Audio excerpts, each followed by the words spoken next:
Kylian Mbappe has been one of the worst players in the world this season. Okay, maybe that's a bit of an exaggeration, but among all players who are considered world-class or just a tier below, he has actually been one of the worst so far this season. Everything just seems to be going wrong for the Frenchman. From missing penalties to being caught offside to missing numerous big chances, Kylian Mbappe is basically now a shadow of himself. He's the player who has missed the most big chances and been caught offside the most in La Liga this season. This is not the man we knew at Monaco and at PSG. I mean, we all remember Mbappe when he was in France, don't we? Way back when he burst onto the scene as a 16-year-old, he was one of the greatest teenage sensations the sport had ever seen. He had lightning-quick pace, incredible shot power, and a few tricks up his sleeve. Sure, he was a kid, but he was already nearly unbeatable. In his first full season as a professional footballer, Mbappe helped Monaco win Ligue 1, reach the semi-finals of the Champions League, and the Coupe de la Ligue final. That year, he was named in the Ligue 1 Team of the Year, won the Ligue 1 Young Player of the Year award, and was named Golden Boy. PSG saw this incredible talent, and they just knew that they had to have him, so they broke the bank for him instantly. In 2018, Mbappe helped PSG win the domestic treble, and helped France win the World Cup. This was just his second full year as a professional, and he had finished 4th at the Ballon d'Or, even ahead of Lionel Messi. He hadn't even turned 20 yet, he was that good. He would continue to get better for PSG and France, going on to win the Ligue 1 Player of the Year a record 5 times. Not to mention winning the Golden Boot a record 6 times, and becoming the first player in Ligue 1 history to finish as top scorer and top assist provider in the same season. During this same period, he was able to lead France to successive World Cup finals, winning the Golden Boot and Silver Ball while becoming the first player in 56 years to score a hat trick in a World Cup final. This dude single-handedly brought Argentina and Messi fans worldwide to their knees on the 18th of December 2022.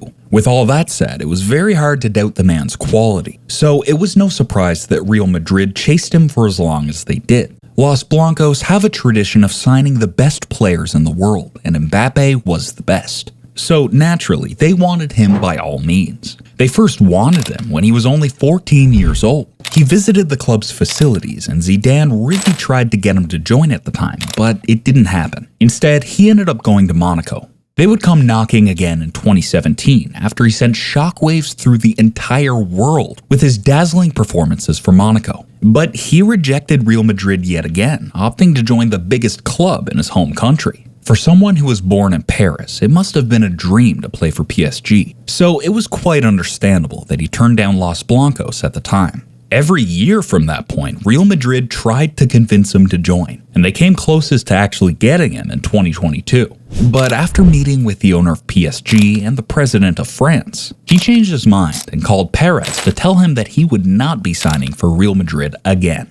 So Perez and Madrid were pissed off, and as a result, they said that they would not be attempting to sign the Frenchman again. They were done for good this time. Well, as we all know now, that was not true. They were not done. In 2022, Mbappe extended his PSG contract till 2024 with an option to sign for an extra year. But when 2024 rolled around, he decided not to take the option. He had conquered France, so he wanted a new challenge. And guess who was the first team in line for him? Real Madrid, of course. But with the time that had passed, it had already become more complicated than it was in previous years. You see, after Cristiano Ronaldo left Real Madrid, the club needed Mbappe. He was already the best winger in the world and would have filled that hole perfectly. But fast forward to 2024, and Vini had grown to become the best left winger in the world, and he was undroppable for Real Madrid. He had scored in 2 Champions League finals, and at the time Mbappe was signed, the Brazilian was actively mounting a Ballon d'Or charge. Bear in mind that Real Madrid also had Rodrigo, who was also a left winger. So if there was one more thing that the club did not need, it was another left winger. But at the same time, this is Mbappe we're talking about, guys. If he's available for free, you just have to get him, right?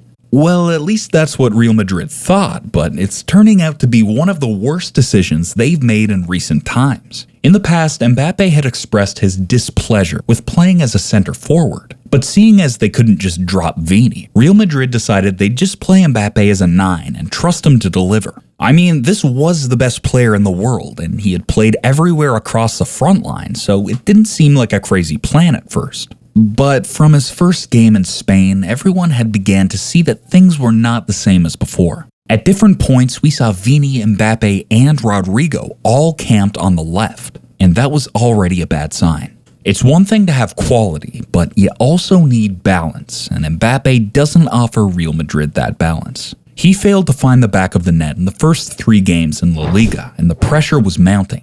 He did end up getting his mojo back against Real Betis though, scoring 2 goals, 1 from a penalty spot. Everyone said it would just be up, and away from then, and on the surface, it felt like that could be the case. That Betis game was the start of a 4-game scoring run for Mbappe in La Liga. But despite the goals, Real Madrid fans were not happy at all. Why? Because he was bad. He was managing to get goals, but his all-around play was bad. This was not the Mbappe that they thought they would get after chasing him for years. He looked like just an ordinary player. He also got a minor injury in September, which forced him to miss the derby against Atletico Madrid and international duty with France. He said he wanted to work on regaining fitness, and he even later told France not to call him up for any minor games because he wanted to focus on trying to win the 2025 Ballon d'Or. But then, during the international break, he was found partying in Sweden, and that put a huge question mark over his commitment.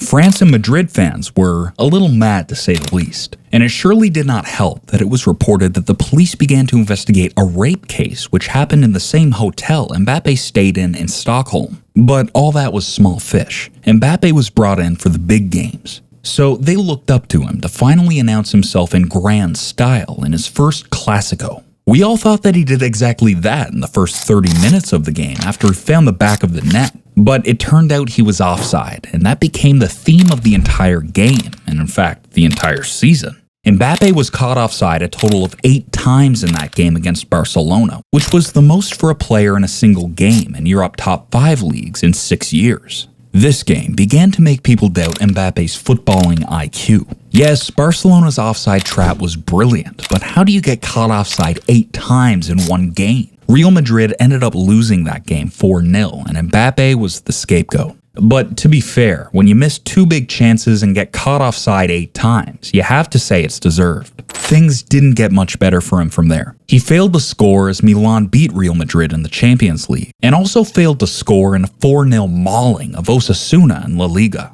He did score against Leganés, but it was still another uninspiring performance. He missed a big chance and failed to create any chance for his teammates. The following game against Liverpool was even worse. This was a guy who was playing as the striker, but he didn't manage a single shot from open play all game. He didn't create any chances at all, and then to crown it all, he missed a penalty which would have brought Madrid level. Los Blancos ended up losing that game, which put their qualification for the knockout stage of the Champions League in doubt. Because of that penalty miss, when Madrid got a penalty in their next game against Getafe, Bellingham stepped up to take it, and he scored. In the game after that, Madrid got another penalty, and Mbappe thought he was up to it. So he stepped up to it, and guess what? He missed. It was unbelievable. A man who scored 3 penalties in a World Cup final had just missed 2 penalties in 1 week. It was just unbelievable. So now, not only is Mbappe not playing well, he is actively costing Real Madrid points in different competitions. Everyone said that he was brought in for the biggest games, but clearly it appears that he is even worse in those games. It might still be too early to call, but this is really looking like some horrible business for Real Madrid. They chased and they chased for years, but now that they finally have him, they hate him. And don't get it wrong, this was not a free transfer as many people say it is. Real Madrid paid Mbappe 150 million euros as a sign-on fee and instantly made him their highest paid player. So, this cost them a lot of money. But the biggest heartbreak certainly comes from the fact that they waited and hoped for years, but it ended up being a very underwhelming signing. So, fellas, is this the beginning of the end for Kylian Mbappe? Will his story be like that of Hazard at Madrid? Or will he still manage to rise from the ashes? What do you think? Seriously, talk to me in the comments.